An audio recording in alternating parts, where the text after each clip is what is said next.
15 সেনা কর্মকর্তার পক্ষে লড়বেন না barrister M Sarwar Hossain. Barrister M Sarwar Hossain 15 সেনা কর্মকর্তাদের প্রথম দিন তাদেরকে আদালতে হাজির করার পরে তাদের পক্ষে দাঁড়িয়েছিলেন, বলেছিলেন তারা অপরাধী নয়, আসল অপরাধীরা ভারতে পালিয়ে গিয়েছে। আজকে আবার উনি জানিয়েছেন যে উনি এই 15 কর্মকর্তার পক্ষে আইনি সহযোগিতা করবেন না। মিস্টার এম সারওয়ার হোসেন এক সময় গিয়েছিলেন এই আন্তর্জাতিক অপরাধ ট্রাইব্যুনালে গুমকারীর পক্ষে মামলা করতে, এবং উনি মামলা করেছিলেন গুমের পক্ষে, যারা গুম হয়েছে তাদের পক্ষে।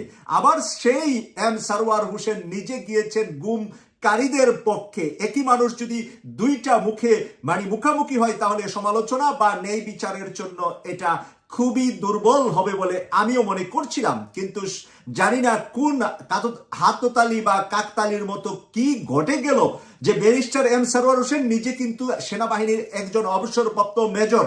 উনি মেজর থেকে অবসর নিয়ে লন্ডনে ব্যারিস্টার হয়ে বাংলাদেশে গিয়ে বাংলাদেশের সর্বোচ্চ আদালতের আইনজীবী হিসাবে বিভিন্ন সময় বিভিন্ন মামলায় জোরালো ভূমিকা রাখছেন।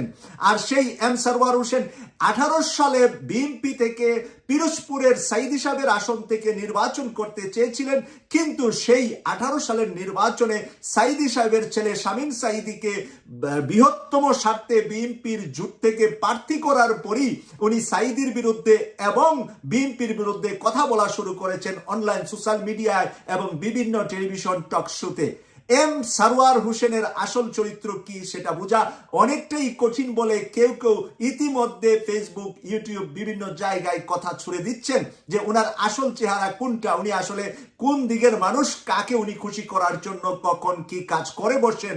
অনেকের জন্যই এটা ভাবনার বিষয় হয়ে আজকে দাঁড়িয়েছে। আজকে প্রধান উপদেষ্টা একটি কথা বলে রাজনৈতিক অঙ্গনকে আবার গরম করে দিয়েছেন, উত্তপ্ত করে দিয়েছেন। তিনি বলেছেন জামাত এবং এনসিপি চাচ্ছে গণভোট। জামাত এবং এনসিপি গণভোট দাবি করছে নির্বাচনের আগে, আর বিএনপি দাবি করছে একই দিনে গণভোট, একই দিনে নির্বাচন। গণভোটে যেই সমস্ত আইনগুলা প্রয়োগ করা হবে নির্বাচনের জন্য, সেই আইনগুলা যদি আগে গণভোট না হয় কি করে একই দিনে নির্বাচন, একই দিনে সেই আইন কে প্রয়োগ করবে? পরবর্তীতে যারা সরকার গঠন করবে তাদের সুবিধা মতো গণভোট রাখলে রাখবে, নতুবা ডাস্টবিনে ছুঁড়ে ফেলে দিবে।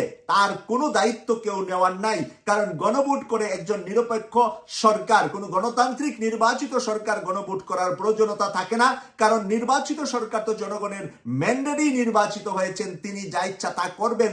নির্বাচিত হওয়ার পরে তার অধিকার যখন জনগণ দিয়ে দেয়, বিশেষ করে সংসদে যদি 2/3 কোনো দল পেয়ে যা, 300 আসনের ভিতরে কেউ যদি 200 আসন পেয়ে যা, তার কোনো আইন বানানো এবং আইন ভঙ্গ করা বা আইন পাল্টানোর জন্য কেউ তাকে কোনোভাবেই বাধা দিতে পারে না। তাই আমরা বাংলাদেশে চাচ্ছিলাম যে আগামী সংসদটা যেন 160-70 আসনে সরকার গঠন করে, আর বিরোধী দল যেন 120 থেকে 30 আসনে থাকে। তাহলে হবেটা কি, যাহা ইচ্ছা তাহাই করিতে পারিবে না আমাদের জন্য যাহা ইচ্ছা তাহাই করিয়ে আসছে 54 বছর যাবৎ বাংলাদেশ যারা চালিয়েছে। তাদের সুবিধা মতো সেনাবাহিনীতে পরিবর্তন, সেনাবাহিনীর মেধাবী সত্যবাদী মানুষদেরকে বাদ দিয়ে মিথ্যা এবং যারা চামচামি করতে পারে তাদেরকে সেনাবাহিনীর বিভিন্ন পোস্টে দিয়ে তাদেরকে আঙ্গুল ফুলে কলা গাছ পর্যন্ত বানিয়েছে শেখ হাসিনা। এর আগেও আমরা শুনেছি যে 91 থেকেই সেনাবাহিনীর ভিতরে শুরু হয়েছিল দলীয়করণ, যেটা বিএনপি প্রথমবার ক্ষমতায় এসে গতকাল ব্রিগেডিয়ার জেনারেল আমান আজমি আমার লাইভ টক শোতে এই কথাটা প্রকাশ করেছেন যে সেনাবাহিনীতে দলীয়করণ শুরু হয়েছিল 91-তে খালেদা জিয়ার সময়ে, এরপরে শেখ হাসিনা 96-তে করেছেন, তারপরে আবার 2001-এ আবার বিএনপি এসে করেছেন, সর্বশেষ শেখ হাসিনা চূড়ান্তভাবে সেনাবাহিনীকে দলীয়করণ করেছিলেন।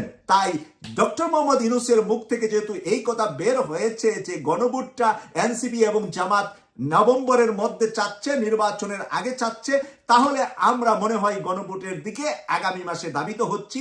এই বিশ্বাসটুকু আমি করছি, আপনারা করছেন কিনা আপনাদের মতামত দেখবো কমেন্ট। বিএনপি নেতা সালাউদ্দিন সাহেবের একটা বক্তব্য ফেসবুক, সোশ্যাল মিডিয়া, বাংলাদেশের মেইনস্ট্রিম মিডিয়াগুলোতে পোস্টার আকারে তারা প্রচার করছে। সেটা হলো একটি দল জুলাই সনদে সাক্ষ্য গ্রহণের জন্য পাগল হয়ে গিয়েছে। তাহলে সাক্ষ্য করেন নাই কারা? এনসিপি করে নাই। তাহলে এনসিপি পাগল হয়ে গিয়েছে জুলাই সনদে সাক্ষ্য গ্রহণ করার জন্য। এমন একটি কথা নাহিদকে বা এনসিপি কে বলাটা উনার মতন একজন সিনিয়র সম্মানিত রাজনীতিবিদের মুখে আমার মনে হয় মানানসই না। তারা কেন করে নাই তারা বিশ্লেষণ করেছেন, ব্যাখ্যা দিয়েছেন। এই ব্যাখ্যার পরে তাদেরকে এভাবে কটাক্ষ করা, এভাবে ছোট করে দেখা, কারণ 24-এর বিজয়ের আন্দোলনে তাদের একটা ভূমিকা ছিল, বাংলাদেশের সকল মানুষ জানে। তাই তাদেরকে আমরা অনেক কিছু বলতে পারি, বলবো, পরামর্শ দেব, কিন্তু এমন কটাক্ষ নয় যে জুলাই সনদে এখন সাক্ষ্য করার জন্য পাগল হয়ে গিয়েছে একটা দল। পাগল হয় নাই, পাগল হলে তো পাবনা হাসপাতালে থাকতেন। কারণ পাগল কেউ হয়ে যায় নাই। রাজনীতিবিদ হিসাবে আরেকজন রাজনীতিবিদকে পাগল বলাটা উচিত বলে আমরা মনে করি না। আমরা যারা সমালোচক, বিশ্লেষক, আমরা যারা কথা নিয়ে কাটাকাটি করি, কথা বলি, আমরা হয়তো বলতে পারি থার্ড পার্টি হিসাবে, কিন্তু আপনারা মেজর দল হিসাবে, রাজনৈতিক একটি দলের দায়িত্বশীল ব্যক্তি হিসাবে আপনারা যদি তার প্রতিপক্ষকে পাগল বলেন আর সে যদি উল্টা আপনাকে ছাগল বলে, তাহলে আপনিও ছাগল হয়ে গেলেন, সেও পাগল হয়ে গেল। দেশের জনগণ তখন তৃতীয় আর কোনো ভালো জিনিস খুঁজে বেড়াবে তাদেরকে পাশ করানোর জন্য। আসলে এই ছাগল পাগলের মাঝখানে কিন্তু অন্য একটি দল বহুদূর এগিয়ে যাচ্ছে বলে অনেক বিশ্লেষকরা এই মনে করছে। সালাউদ্দিন আহমেদের বক্তব্যের জবাব দিয়েছেন নাহিদ ইসলাম। জুলাই সনদ নিয়ে কথা বলেছি, আমরা আমাদের অবস্থান তুলে ধরেছি, আমরা জানিয়েছি আমরা জুলাই সনদ কাগজে বিশ্বাসী নয়। কাগজ, সাদা কাগজে সিগনেচার করা আর সাদা কাগজে জুলাই সনদ রেখে দেওয়া, এটার বিশ্বাসী নাহিদ ইসলাম না।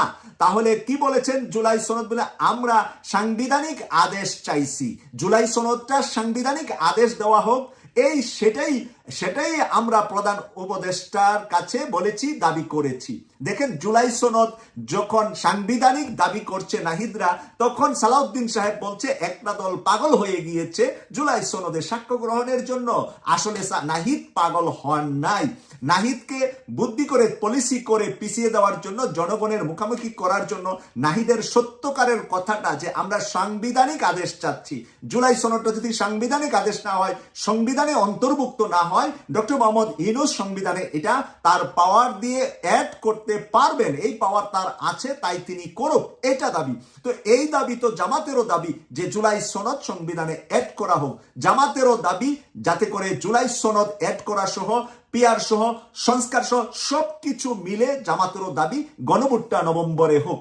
কেটিভি 24 এর প্রিয় দর্শক যারা বিশ্বব্যাপী ছড়িয়ে আছেন, বাংলাদেশে স্পেশালি যে ভাই বোনেরা আছেন, তাদেরকে বলবো আপনারা আমাদের চ্যানেলটাকে সাবস্ক্রাইব করে আমাদের পাশে থাকবেন।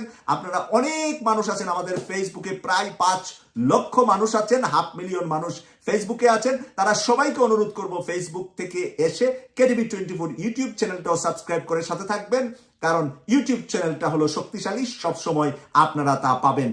এই আশা ব্যক্ত করে বিদায় নিলাম। আমি সৈয়দ মাসুক, লন্ডন থেকে। আল্লাহ হাফেজ।